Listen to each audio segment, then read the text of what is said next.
incomparable genius of Edgar Allan Poe could knit them so closely together. The burning passions of the purest of loves. The deadly passions of the madly prurient. Madeline, you're leaving this house with me tomorrow. Only I could. For hundreds of years, evil thoughts and evil deeds have been committed within these walls. The house itself is evil now. Here they all are. Ushers. This is monstrous. It waits for me, because very soon I shall be dead. Oh, Madeline, come away with me now.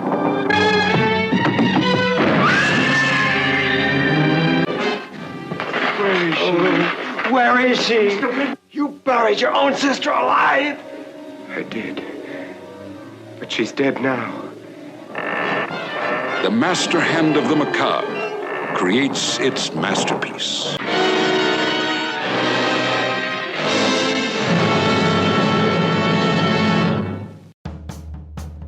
We're not talking about actors. We mean a real monster. I brought her back. She'll live and I'll get her another body. You're gonna kiss me, but don't let anyone see me like that. Please, doctor, help me. Biologically speaking, it's of primary importance that man should want to mate. Hey, that's... You don't get all your kicks from surfing, do you? We want to be free to ride our machines without being hassled by the man. And we want to get loaded. You think you're gonna make a slave of the world? I'll see you in hell first. The American International Podcast. Are you ready? Hello and welcome to the American International Podcast. I'm Cheryl Lightfoot. And I'm Jeff Markin. And today we are talking about The House of Usher, aka The Fall of the House of Usher. It depends on what print you're looking at, I think. AIP had a tendency to distribute their films under several titles. I'm not sure why. Just to confuse people, 50 years hence. I think that's the reason. I don't know. Maybe some titles tested better in other areas and they actually went that far. Or maybe they just hope they trick people into seeing them more than once. Oh, yeah. I haven't seen that one. I saw The House of Usher, but not The Fall of the House of Usher. Here, take my money. Well, there are better examples than this particular title. Well, some people are, that dim. Anyway, this is the first of AIP's Edgar Allan Poe movies. And, well, let's just go over the parties responsible.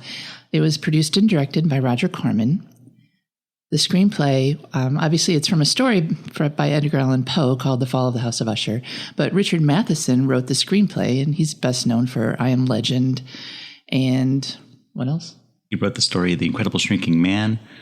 Yeah, was he the Last Man on Earth guy too? All that comes from I Am Legend, right? The Omega Man, I Am Legend. Yeah, it's all the same story. Yeah, basically. So everyone knows Richard Matheson.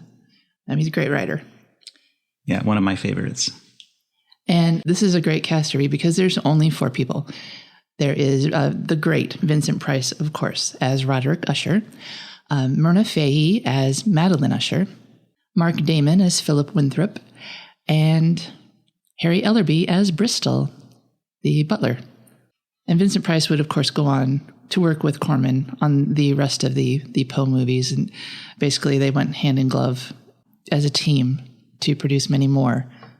And we'll talk about those later. So I'm not sure how this played out originally because I wasn't alive in 1960 when this film came out. But on the presentation available to us today, it starts out with a 3-minute overture. When it was playing, I hit Shazam to get the song name. So I was the very first person ever to Shazam this.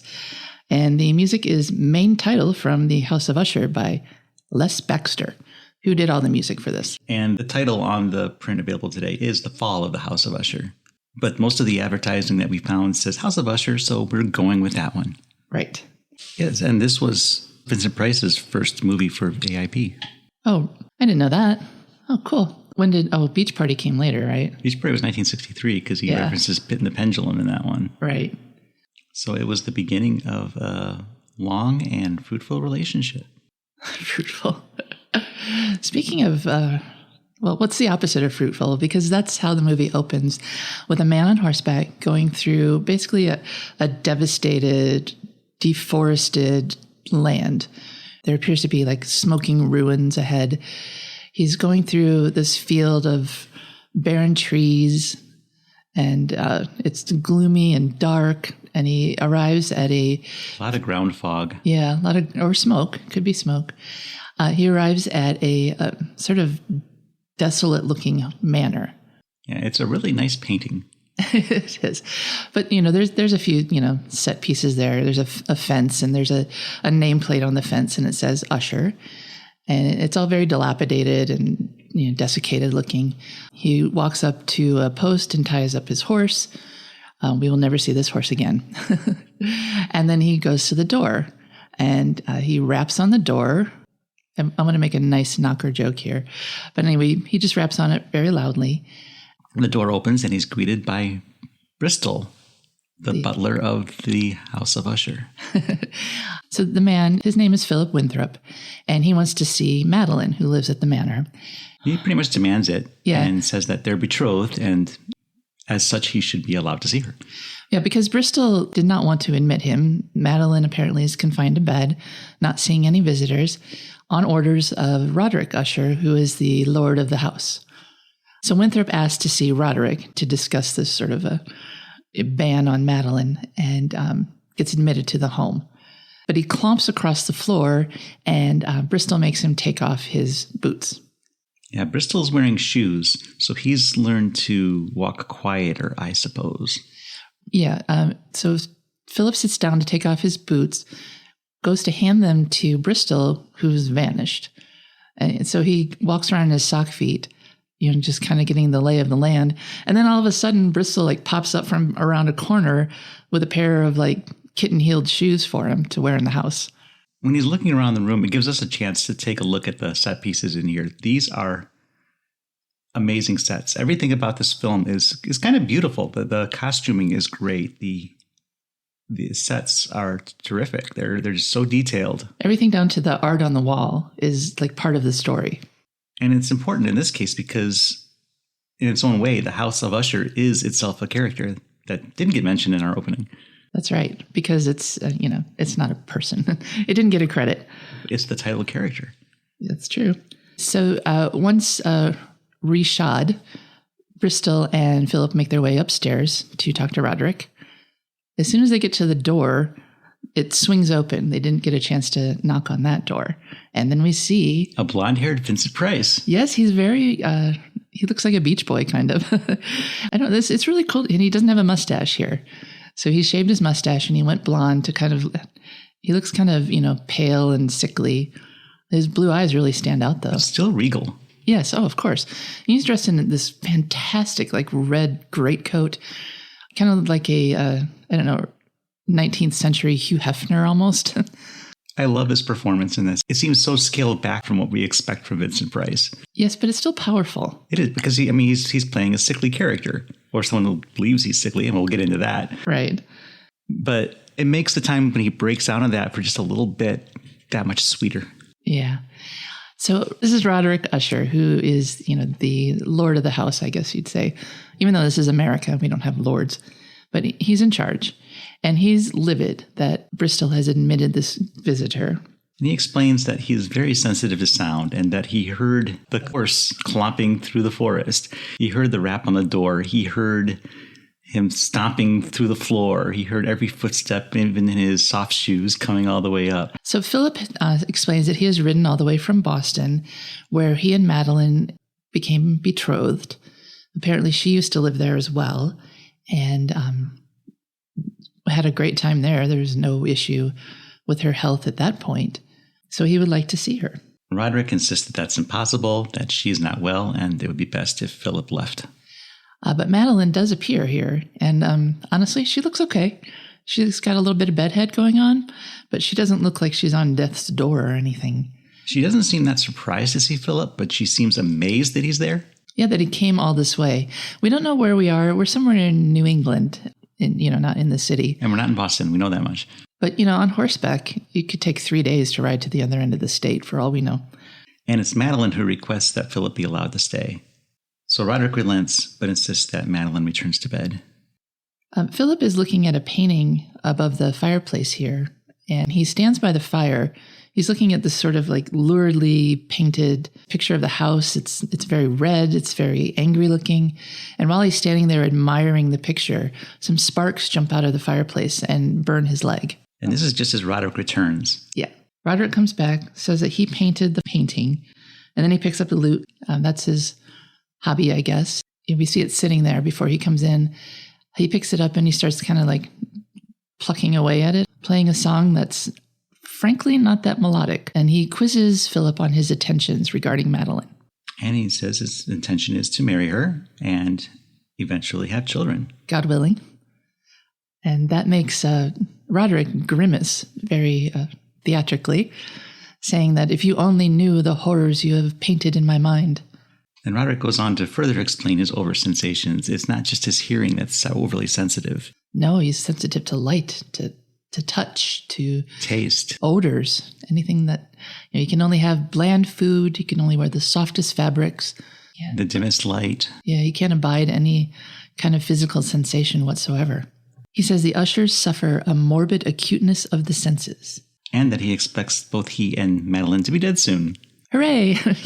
No, it's very grim. You get the sensation that Philip thinks that Roderick is just exaggerating, that he's being dramatic, and that it's all in his mind. This is like a psychosomatic reaction. This will kind of be the theme of the movie as it plays out. He says that so many members of his family have suffered madness. They needed to be subdued physically. Yeah, I think about that, and I wonder, he obviously does have the overly sensitive hearing, because there are examples of that played out throughout the film. Yeah, he flinches every time someone raises their voice. Anytime. Well, we find out later that he hears things that he shouldn't be able to hear from where he is. But, true, yeah. But that could be like the same thing as the telltale heart, too. Maybe it's just guilt. Right. But we'll get into that as well, I imagine. But the point is, if he does have this hearing sensitivity, maybe that is enough to drive him insane. True. And that might have activated, at least in his mind, these other conditions. Yeah, it's a fine line between what is actually a physical complaint and what's a mental or emotional issue with him. Roderick explains that the usher line is tainted and that marriage is quite impossible, let alone having, marriage and children are just impossible. He bears Philip no malice, but this just can't happen. Even though actually the lighting in this movie is just fine. It's not dim or dark, hardly ever. But apparently, for the purposes of the scene, it is. And Philip wants to light candles so that he can actually see what's going on. Roderick lights a couple candles and says, "2 pale drops of fire guttering in the consuming darkness, my sister and I. Soon they will burn no more." And for some reason, Philip thinks he's dramatic. Yeah. So they argue again about, Philip should leave. And Philip's like, heck no, I'm not going unless I go with Madeline. So they're at a stalemate here. So Philip gets taken off to his room. And while he's there, the whole house shakes, just kind of rumbles and shudders. Philip looks outside and there's a huge crack coming up the side of the wall. And as someone who spent a lot of money repairing the foundation of my house last year, I completely understand what a tragedy and horror this is. Bristol calls Philip down to supper, and as he heads downstairs, the house trembles again, and he leans on the banister. Yeah, it's sandy. There's like a dust on it, or a pile of dirt, and a huge crack kind of opens up in that banister. And then he goes down the stairs.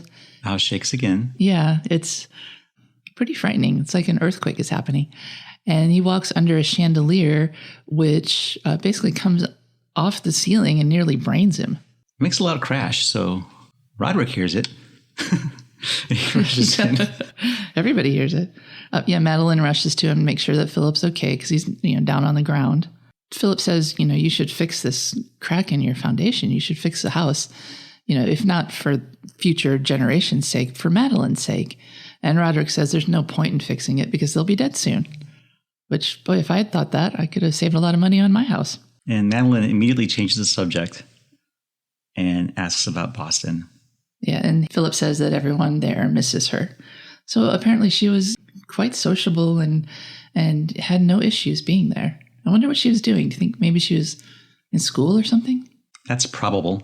And Roderick is displeased to hear this.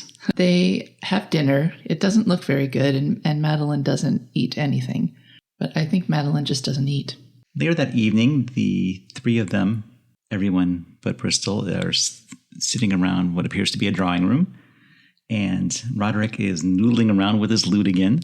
It's very discordant, but it's a Roderick original. And Philip praises him for that. Philip requests another tune, but Roderick says it's time for Madeline to go to bed. Yeah, he's basically the boss of her while she's at home. Madeline goes to bed. Well, she kisses Roderick goodnight, says goodnight to Philip, and then heads off to bed. No, I think that's interesting. She kisses her brother, but not her fiancé. Yeah. But she doesn't kiss him like with the tongue. Well, no, she just kisses him on the cheek, but right. Philip didn't get nothing.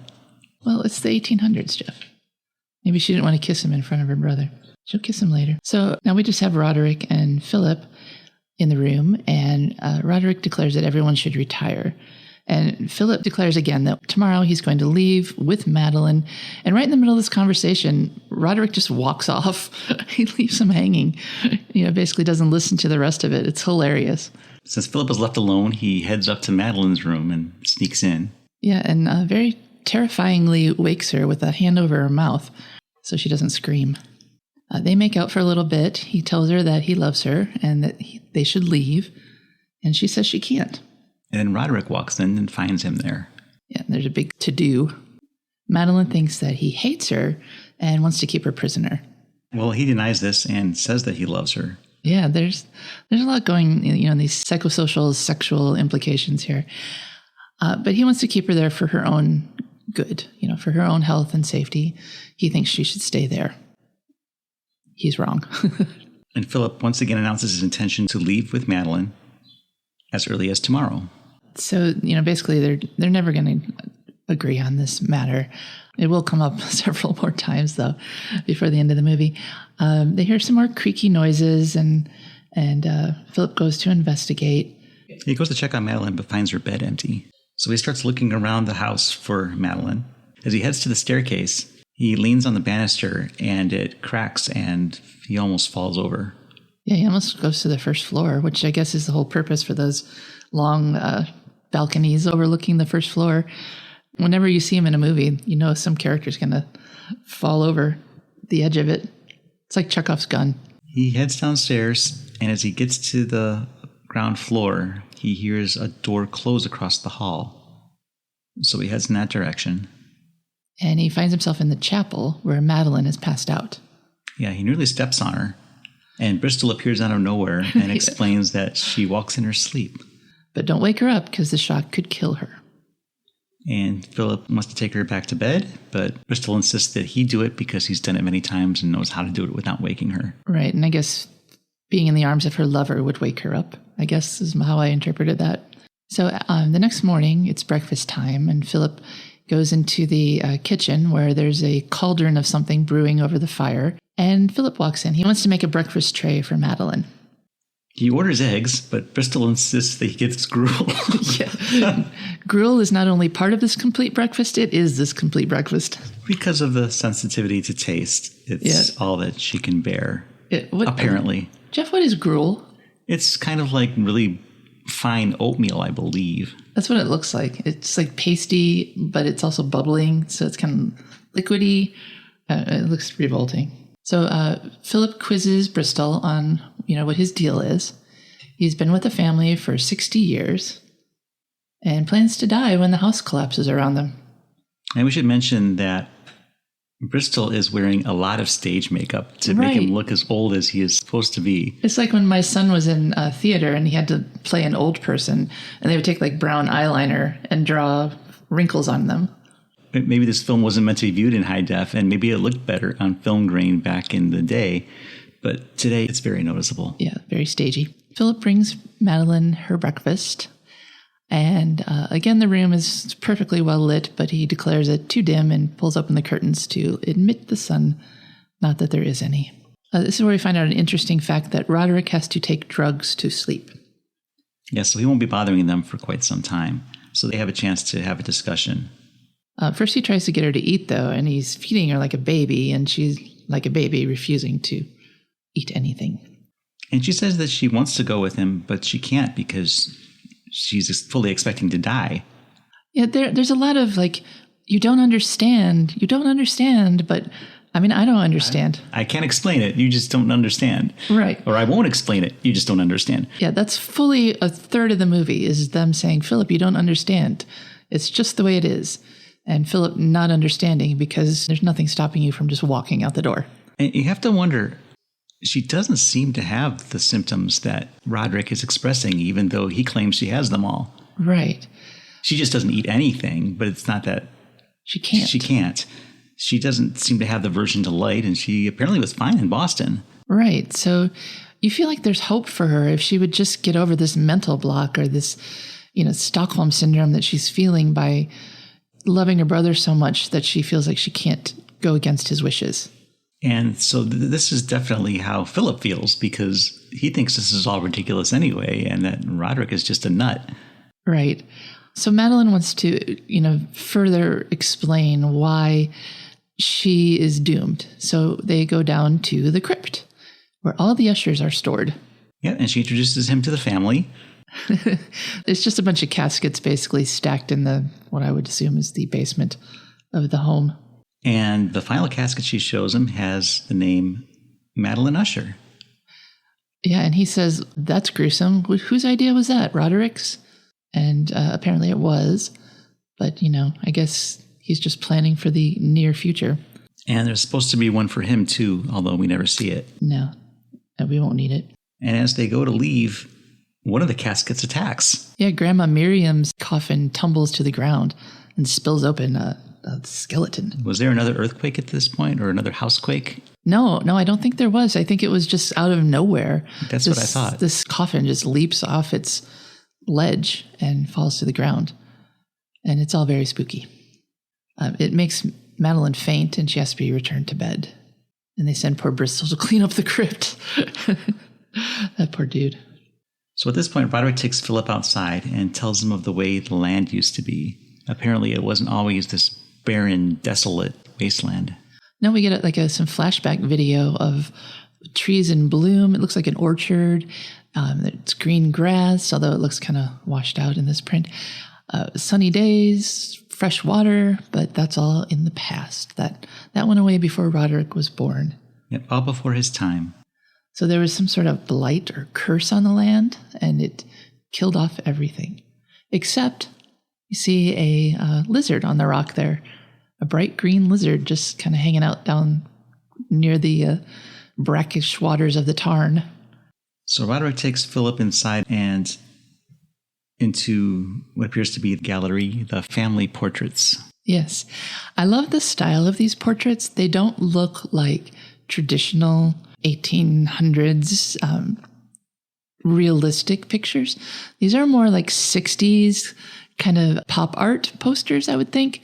The eyes are red and it's like a caricature rather than an image. So these are really, really cool paintings. I love this. This is one of the best details in this whole production. So we go over some of the Usher family, and none of these names are ones that we saw in the crypt below. So Correct. These are all different people. Right. This is more of the lore of the family rather than the most recent ancestors. So first we're introduced to Anthony Usher, who kind of looks like Peter Lorre. He was a thief, a usurer, and merchant of flesh. And then there's Bernard Usher, swindler, forger, jewel thief, drug addict. And Francis Usher, professional assassin. Wow, that's so cool. Vivian Usher, blackmailer, harlot, murderess. She died in the madhouse. And Captain David Usher, smuggler, slave trader, mass murderer. These people sound awesome. Like, if I had a family tree like this, I would be so ecstatic. I mean, I'm not saying I don't have a family tree like this, but they're just not that interesting that I know of. And Philip listens to all this, but he says that he doesn't understand what this has to do with anything that's going on now, that he doesn't believe in the sins of the father being visited upon the children. To which Roderick replies, "You do not, sir. The House of Usher seems to you then normal." Yes, he's very dramatic. Yeah, this is like the best part of the entire movie, when Vincent Price just for a second there becomes Vincent Price. Yeah, exactly. Yes, he's the spooky, creepy guy that you expect him to be, rather than the sickly, pale, soon-to-be-dead landlord of the House of Usher. It's a perfect line reading. It absolutely is. So this is where we get introduced to this history of the house as well. It was brought over stone by stone from England and recreated here. And according to Roderick, the evil is actually sunk into the foundations of the house. He calls it a savage degradation. The house was evil in England and evil here. And it says that the house is actively trying to kill Philip for, being an interloper here. Which brings up another interesting question. Roderick believes he can't leave because that would be the death of him. But he's supposed to stay in the house for the house to kill him. Well, I think he thinks death is inevitable. Well, he does. But I mean, and I guess he's just resigned to that. Well, he also thinks that the Usher line should die out. So I think that's one of the reasons why he insists that Madeline not go, because he can't bear the thought of a new generation being born. Philip's still not buying it, though. No, he goes up to Madeline and asks her once again to leave with him. And this time she agrees, and they do plan to leave within the hour. Yeah, so he lets her start packing. And he's packing. But Roderick, who obviously can overhear everything, comes into Madeline's room. And Philip hears her arguing with him. It's very violent. He runs into the room. Well, he runs to a room, but can't get in. Right. He's like pounding and pounding on the door, and there's a loud scream. And then all of a sudden it just opens. And he sees Madeline calmly lying on the bed and Roderick standing at the window. Refusing to answer any questions. Refusing to answer, and by the light that's supposed to be bothering him. Yes. Well, I mean, there is no sunshine over the House of Usher, so it's just a pale wash. So Madeline looks like basically she's in corpse pose here. Like you'd see those pictures of Ophelia, floating on the water. She's just lying prone on the bed. Philip is absolutely beside himself here. He grabs a mirror and holds it up to her mouth to see if she's breathing and finds nothing. This is after listening for a heartbeat. Yeah. I mean, this is the best 18th century medicine, I guess. He can't believe what he's seeing because she was... just fine a second ago. Literally, yes. And Roderick says, at least she has been spared the agony of trying to escape. Right. So maybe he thinks that had she actually gone through with it, something even worse would have happened. Yeah, we never know if this is in their imagination or if there really is some sort of supernatural force at work here.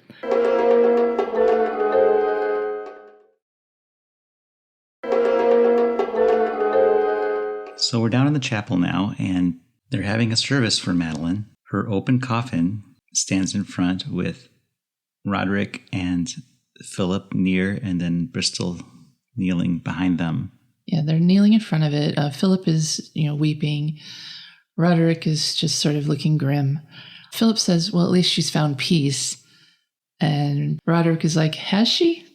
He doesn't believe that there will ever be peace in this life or the afterlife for any of the House of Usher. As he's talking, he notices, as do we, that Madeline's finger starts to twitch. She's not dead. Yes, but Philip is not in a position to see this. And anyway, he's got his head down and he's weeping. So he doesn't see this. And Roderick quickly slams down the lid of the casket and says, well, time's up. Let's go upstairs. And Philip asks for just one more quick look. And Roderick says that he can't bear to look. Yeah, he can't bear for Philip to see her because then his plan won't be able to be implemented. Philip offers to help carry the casket. Roderick says he'd rather Bristol and himself do it if he doesn't mind, and Philip just grabs the other end anyway. Yeah, he does mind.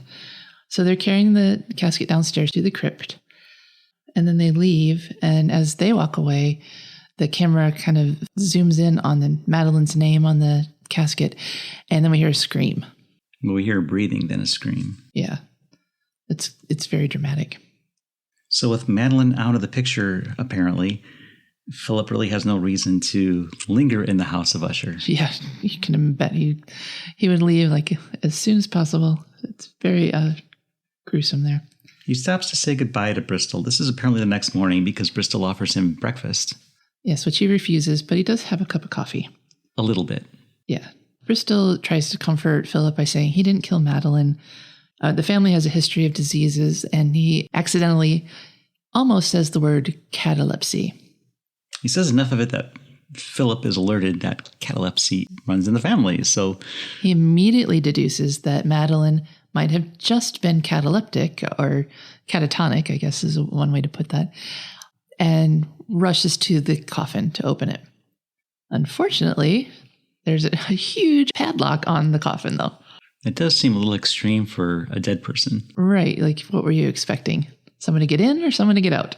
So he breaks open the padlock and finds the coffin empty, which itself is interesting. Was it just to keep Philip from going in there? I guess, just to... I don't know. Why would you padlock an empty coffin? I mean, I guess you make it harder to look. I think that was the idea, because Bristol was trying to keep Philip from running down there. To no avail, of course, because Philip is a young man and Bristol is 60 plus. So yeah, and Bristol is somewhat accommodating, but we don't know what he knows. Right. He's not very... He didn't mean to say catalepsy. That was a faux pas on his part, or was it? Could it have been a hint? I don't know. I mean, he's going to be faithful to the Ushers. He's been with them for 60 years. But what if the Ushers... what if he favors Madeline over Roderick, though? What if he's trying to be more faithful to Madeline than to Roderick? Who knows? I would. Well, I think he wants plausible deniability in any case. Anyway, Bristol does seem as surprised as Philip is that the casket is empty. But that doesn't mean he doesn't know that Madeline was alive. But I would hope that if he did, he wouldn't be party to this. Because that's very cruel. Even for Roderick, that's really cruel. Philip is incensed and goes to Roderick looking for Madeline. But Roderick insists that Madeline is really dead now. Yeah, she's just somewhere else. And he's moved her because he doesn't want Philip to find her. I don't know what the motivation is here. He says that Madeline was doomed, and that's why he buried her alive. Philip goes on a rampage through the house to try and find her, but he kind of gives up after a couple minutes and then, is so tired he must rest.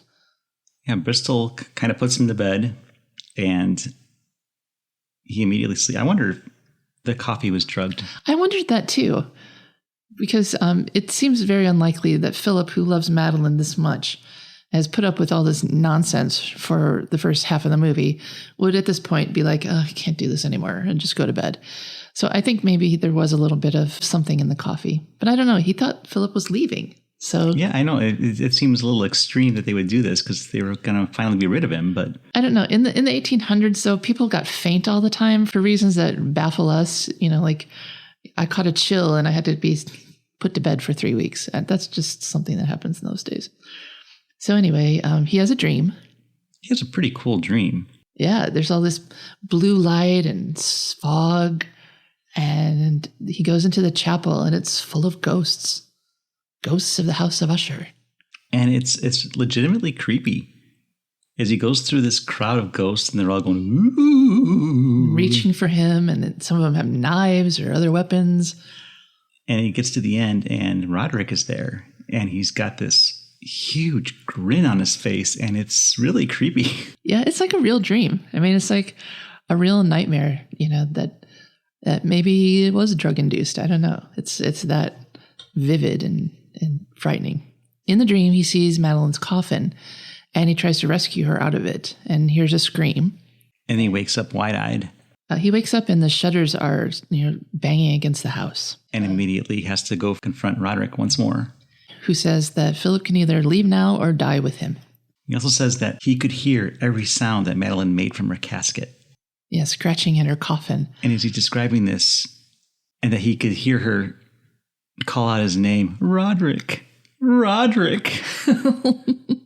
Why didn't he go to her? God, what a jerk. And he could hear every sound, and that he must still be hearing it because he yells, "Be done!" There's a scream, and Philip goes running to find the source of it. He will not let her die. So he goes back down to the crypt and now finds the casket askew and still empty. So he hasn't seen Madeline in it for quite some time. So apparently, while Philip was asleep, Roderick re-coffined her. Yeah, but not with a lock this time. So he actually goes down below the crypt, and there's like a sub-basement. Well, he sees a trail of blood, and he's following that. Yeah. And then he goes down, and then he comes back up into the house. Well, he's warned not to follow her. Yeah, Bristol says the house has a lot of secret passages, and that she's mad, and basically he'll never find her. Well, Roderick says that she has the madness. Well, of course she has the madness. She got buried alive. Twice. Twice. So Philip starts looking through these secret passages, Roderick is getting his like matchlock pistol or whatever kind of old-fashioned firearm he has. Philip is looking around. He trips on the stairs. He sees a rat. Rat's really cute, not very menacing. And all this time, the house starts to quake again. Philip finds himself in the portrait gallery and then follows a trail of blood to a door. He pushes it open. And then he finds her. And she is full on crazy at this point. You know, they've done her hair and her makeup to make her look absolutely, insane. She attacks him. She looks like somebody who's probably been buried twice. Yeah, and she's not happy about it. Bristol arrives and chases her off and begs Philip to leave this time. He runs up to Roderick. Madeline comes into the room.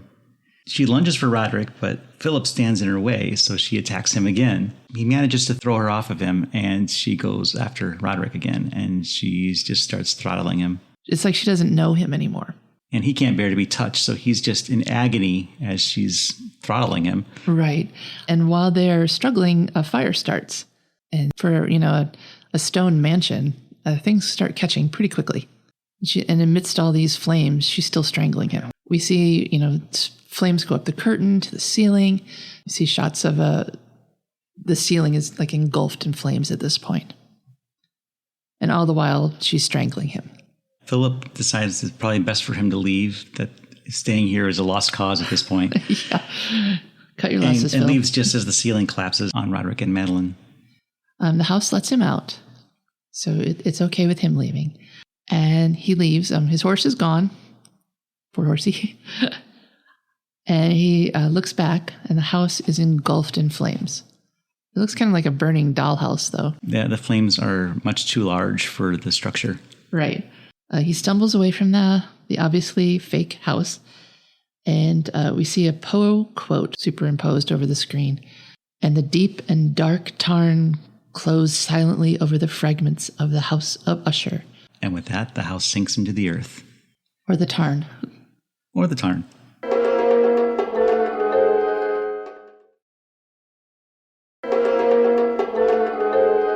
So we're talking about House of Usher, the 1960 film that was the first in the Poe series of films released by American International Pictures and directed by Roger Corman.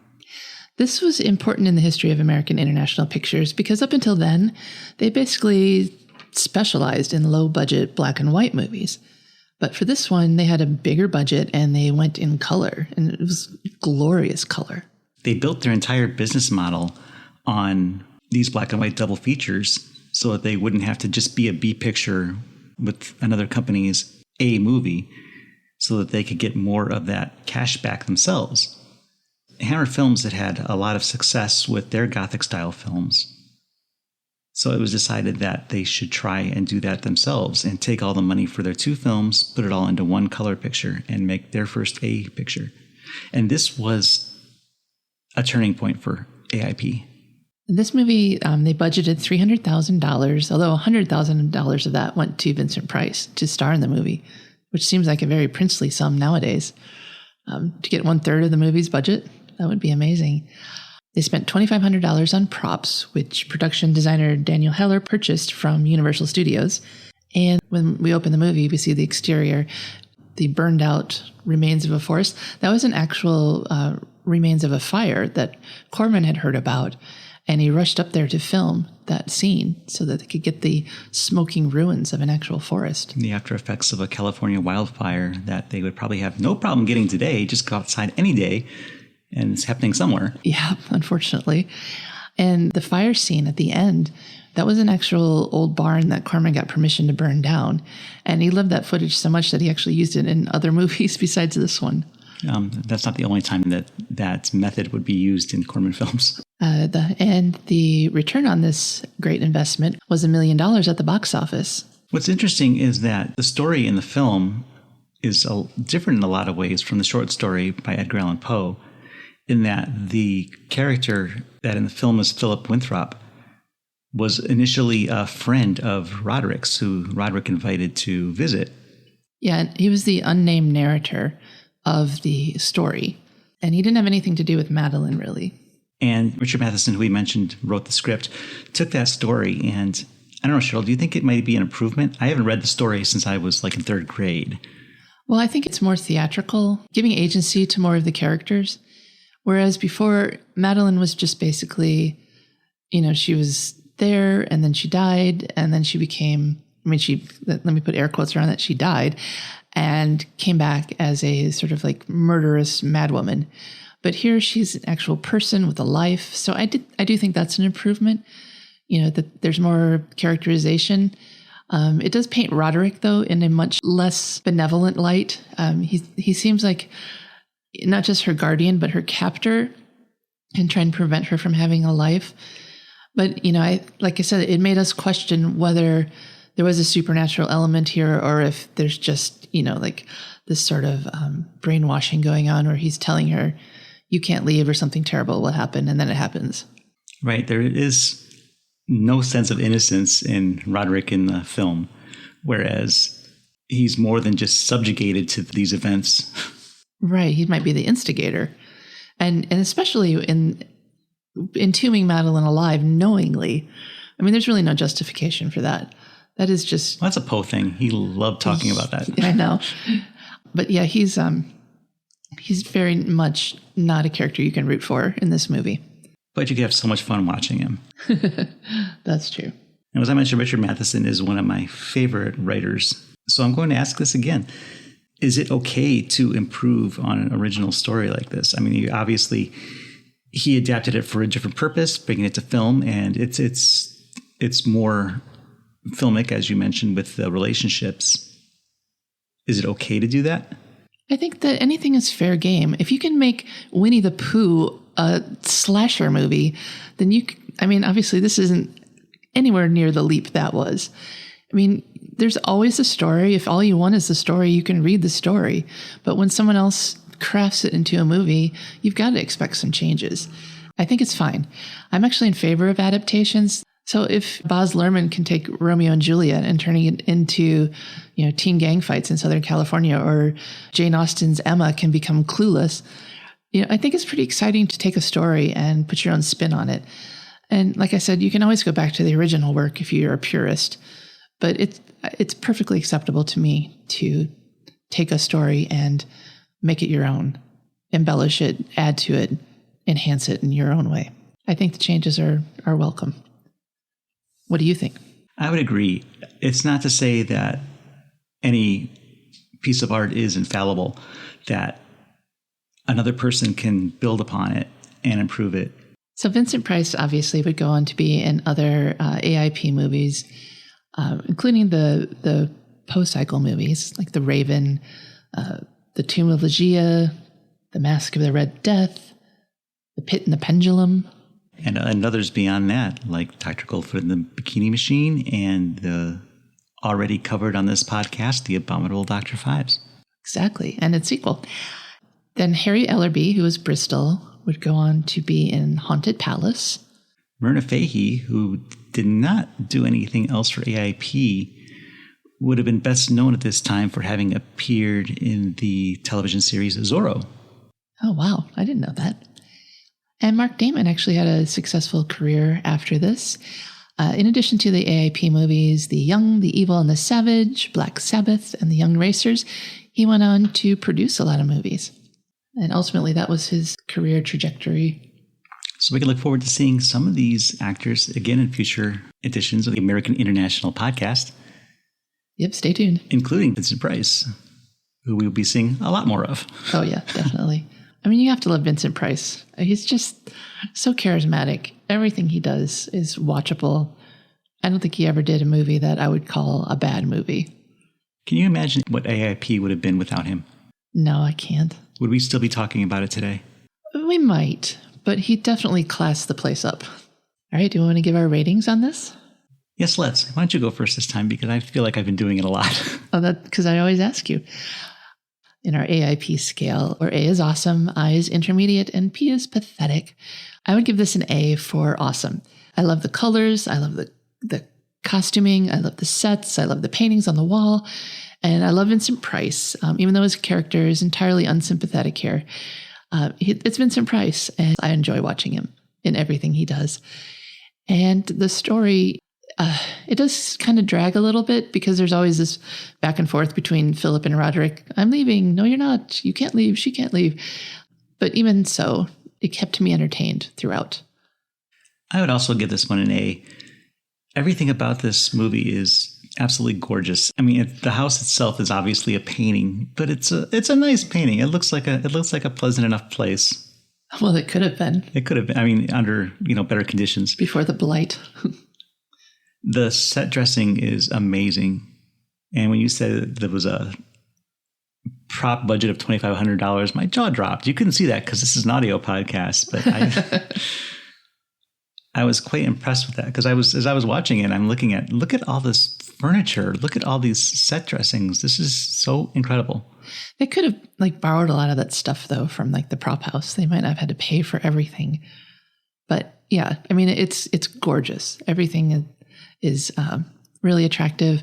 I love the paintings. The style of art is so, I don't know what the word is. It's kitschy, but it's cool. They divvied up the paintings after the production, and Roger Corman took home the one that was supposed to represent Roderick, and Vincent Price wanted one of the other family members to take with him. And I don't blame him. I'd love to have even a print of one of those. They're just that cool. Look it up look up online what they look like.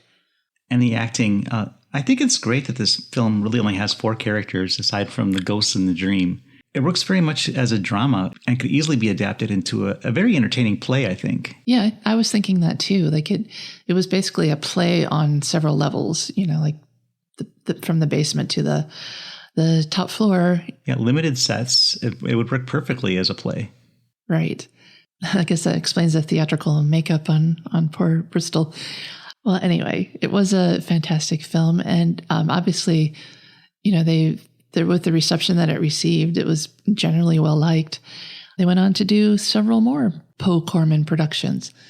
And it was just a very auspicious start to that relationship. This was a turning point for American International Pictures for sure. Right. It kind of legitimized them. They're not just the trash movie people. They can actually put together a classy production. They're still this small independent production company, but they're showing that they're capable of doing some pretty A-class work. Right. Yeah. So I don't know. They might have scared the majors here a little bit. Well, a lot of the films that they had put out had been influencing the majors. Yeah, they did a lot of copycat style movies to kind of get in on this. Movies for, the teen set that had worked so well for AIP and brought them so many box office successes. So AIP was just continuing to break new ground, and the other studios were continuing to take notice. Yeah, good for them. I admire their innovativeness. So, as we mentioned, this is the first of several Poe pictures that we'll be able to take a look at on our podcast, and I'm looking forward to the next one. Yeah, we don't know what it is, but... We don't know what it is. For those of you listening, we are deciding these randomly. We are literally drawing names out of a hat, so we don't know what our next movie is going to be. Right. So, yeah, keep checking back with us every week so that you find out what movie fate assigned us to review. So until next week, I'm Jeff Markin. And I'm Cheryl Lightfoot. And we'll meet you at the drive-in. Follow the American International Podcast on Instagram, Twitter, and Letterboxd at AIP_pod and on Facebook at facebook.com/American International Podcast. The American International Podcast is produced and edited by Jeff Markin. A man whose mind is distorted by hatred. And Cheryl Lightfoot. A girl hungry for too many things.